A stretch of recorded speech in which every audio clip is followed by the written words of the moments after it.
Assalamualaikum warahmatullahi wabarakatuh. Halo teman-teman, perkenalkan nama saya Desi Rahma Utami, mahasiswa Teknik Elektro Universitas Lampung angkatan 2018. Pada kesempatan kali ini, saya akan menjelaskan tentang simulasi rangkaian digital decoder 4-16 dan rangkaian digital encoder 16-4 menggunakan software Proteus. Dalam merancang rangkaian logika decoder ataupun encoder, kita dapat menggunakan beberapa komponen yang disediakan di aplikasi atau software Proteus. Nah, dalam hal ini saya menggunakan 6 komponen utama dan 1 komponen tambahan.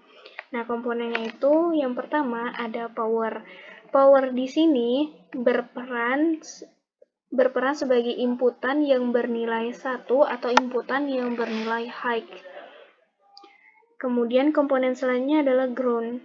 Ground di sini berperan sebagai inputan yang bernilai 0 atau bernilai low. Kemudian komponen selanjutnya ada switch. Switch di sini berfungsi untuk mengubah inputan sesuai dengan yang kita butuhkan atau sesuai dengan yang kita inginkan. Jadi, jika kita menginginkan inputan yang bernilai 1, maka kita dapat mengarahkan switch ke arah power atau ke arah inputan yang bernilai 1 atau high. Jika kita menginginkan inputan yang bernilai 0, maka kita dapat mengarahkan switch ke arah ground atau ke arah inputan yang bernilai 0 atau low. Kemudian komponen selanjutnya ada rangkaian logika OR. Rangkaian logika NOT. Maksudnya rangkaian logika NOT. Nah, rangkaian logika NOT ini akan menghasilkan output yang berkebalikan dengan input. Jadi, jika kita memberikan inputan 0 di sini, maka outputan yang dihasilkan adalah 1. Kebalikannya, jika kita memberikan inputan 1 di sini, maka output yang dihasilkan nanti adalah bernilai 0. Oke, ini kita matiin dulu. Nah, kemudian komponen selanjutnya adalah rangkaian logika AND, yang dalam hal ini kita menggunakan rangkaian logika yang berkaki 4. Nah, rangkaian logika AND ini akan menghasilkan output yang bernilai 1 atau bernilai high apabila karena kita menggunakan 4 kaki ya, jadi keempat inputan kaki ini bernilai 1 juga. Tuh. Kemudian komponen utama yang terakhir itu ada rangkaian logika OR.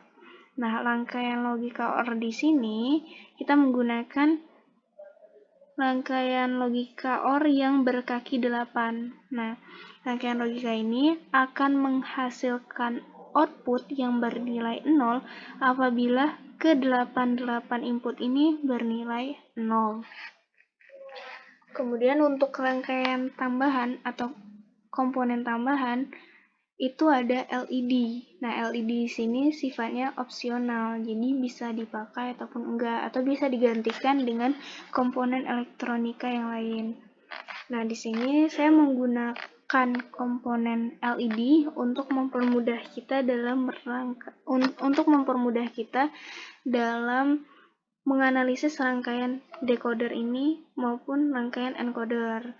Nah, di mana LED ini nanti akan menyala apabila outputan yang dikeluarkan bernilai 1 atau bernilai high, dan akan mati apabila outputan yang dihasilkan itu bernilai 0 atau bernilai low.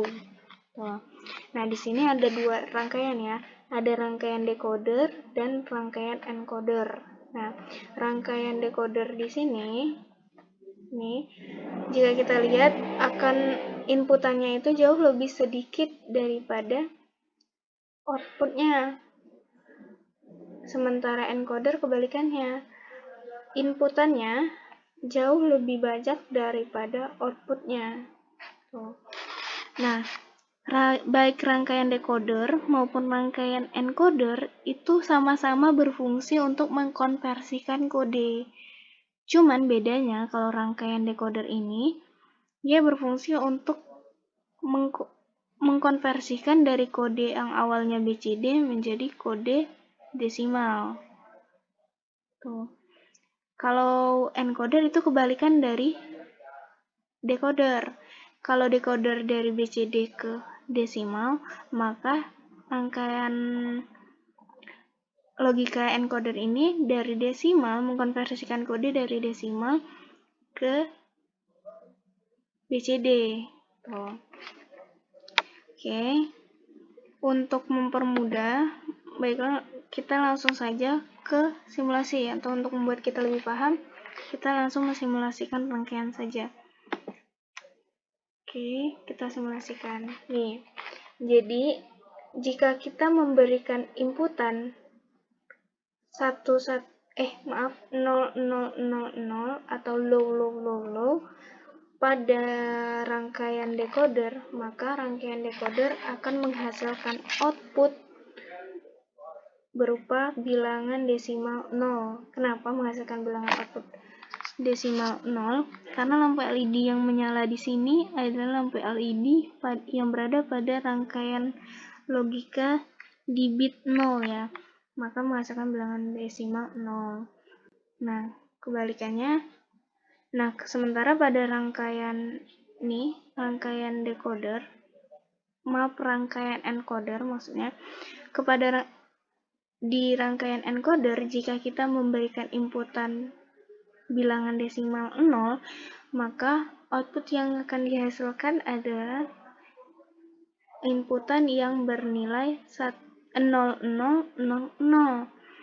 Nah, kemudian apabila kita memberikan inputan 0001, misalnya di sini, kita men-switch ke 1, maka pada rangkaian decoder akan menghasilkan bilangan desimal yang bernilai 1. Dan kalau di rangkaian encodernya, jika kita memberikan inputan 1, maka rangkaian encodernya akan menghasilkan nilai 0001. Kemudian jika kita ingin menghasilkan output bernilai bilangan desimal 15 nih pada rangkaian logika decodernya, maka kita dapat mengaktifkan atau menginput nilai yang bernilai 1, 1, 1, 1. Nih, 1, 1, 1, 1. Nah, jika kita memberikan masukan bernilai 1, 1, 1, 1, maka pada rangkaian decoder akan menghasilkan output berupa bilangan desimal 15. Ini karena lampu LED yang menyala adalah lampu LED yang berada pada bit 15. Nah, sebaliknya apabila kita memberikan inputan 15 pada rangkaian encoder maksudnya, pada rangkaian encoder, maka akan menghasilkan output yang bernilai 1, 1, 1, 1. Oke, selanjutnya mungkin dapat disimulasi sendiri. Sekian pemaparan yang dapat saya sampaikan. Lebih dan kurangnya saya mohon maaf. Saya akhiri, wabillahi taufiq walhidayah. Wassalamualaikum warahmatullahi wabarakatuh. Terima kasih.